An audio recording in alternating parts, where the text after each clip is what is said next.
আসসালামু আলাইকুম।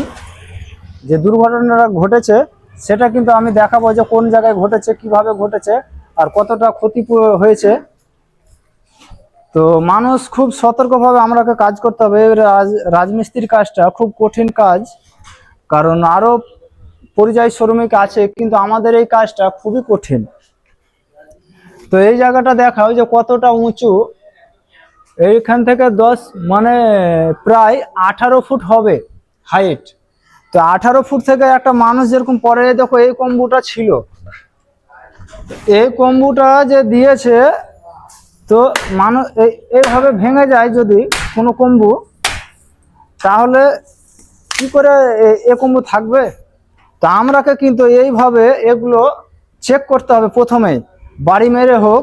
আর এমনিতে দেখে বোঝা যাচ্ছে যে পুরনো কম্বু।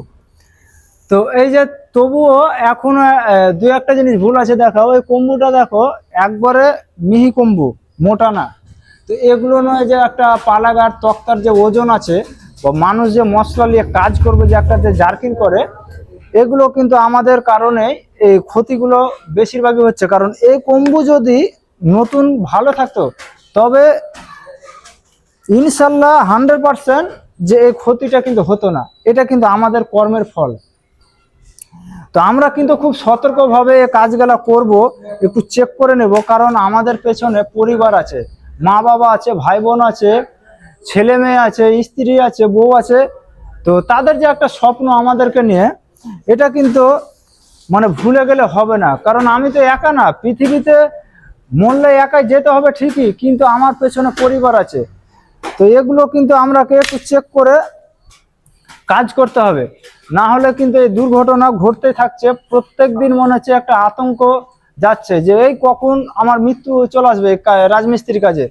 তো সতর্কভাবে ভাই কাজ করো, কারণ সতর্কভাবে কাজ না করলে এই দুর্ঘটনাগুলো ঘটবে। তো হাত এখানটা একজনের ভেঙে গিয়ে, এই যে ব্যক্তিটাকে দেখতে পাচ্ছ, এই ব্যক্তিটারই এরকম কেসটা ঘটেছে। আর একজন তো পড়ে গিয়ে এদিকে চলে এসেছিল, যাই হোক আল্লাহ বাঁচিয়ে দিয়েছে। আর একজন ওপর থেকে এখানে ঝুলছিল, এটা দেখাও। তো এই জায়গাতে এসে কিন্তু ও যেভাবে হোক আল্লাহ বাঁচাবে, ও ধরে ঝুলছিল। তো এইভাবে কিন্তু আমরা সতর্কভাবে কাজ করবো। আর আল্লাহ তৌফিক দান করুক সবাইকে, যে সতর্কভাবে যাতে কাজ করার সুযোগ পায় বা কাজ করে।